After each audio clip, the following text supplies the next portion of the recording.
आणि सांगलीप्रमाणेच तिकडे सातारा जिल्ह्याकडे सुद्धा पावसाने पाठ फिरवली आणि याचा परिणाम वीज निर्मितीवरती होणार आहे।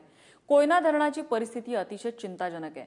105 टीएमसी पाण्याची क्षमता असलेल्या धरणात सध्या केवळ 7 टीएमसी पाणीसाठा शिल्लक आहे। त्यामुळे येत्या काही दिवसात जोरदार पाऊस झाला नाही तर वीज निर्मिती ठप्प होऊ शकते।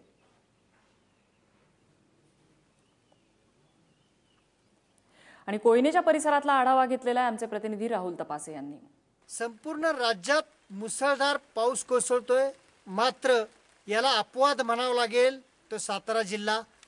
महाराष्ट्राची जीवनदायी ठरल्या जाणाऱ्या या कोयना परिसरात मात्र तुरळक पावसाची नोंद पाहायला मिळते।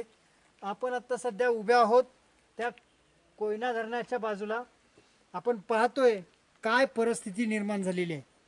संपूर्ण कोयना धरणाच्या आतले जे डोंगर रांगा आहेत त्या पूर्णपणे ओस पडलेल्या आहेत, पूर्णपणे उघड्या पडलेल्या आहेत। पूर्ण काळोख डोंगर पाहायला मिळत आहेत, मात्र कोसळत काहीच नाहीये।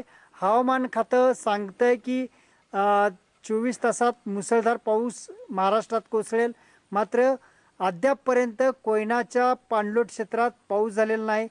जवळपास फक्त आणि फक्त अवघा 60 टीएमसी पाणी मिलीमीटर इतका पाऊस या भागात झाला, मात्र अद्यापपर्यंत पावसाची म्हणावाशी शक्यता दिसूनही येत नाही आणि लोकही इथले चिंताग्रस्त आहेत। भाताची पूर्णपणे लागवड ही थांबलेली आहे, मात्र आता या लोकांचं वरुणराजाला मागणं आहे, कारण या हवामान खात्यावरती कुठंही त्यांच्यावरती विश्वास राहिलेला नाही। लोक त्या पद्धतीने आता बोलायला लागलेले आहेत। कॅमेरामन ध्रुवासह राहुल तपासे, एबीपी माझा, कोयनानगर, सातारा।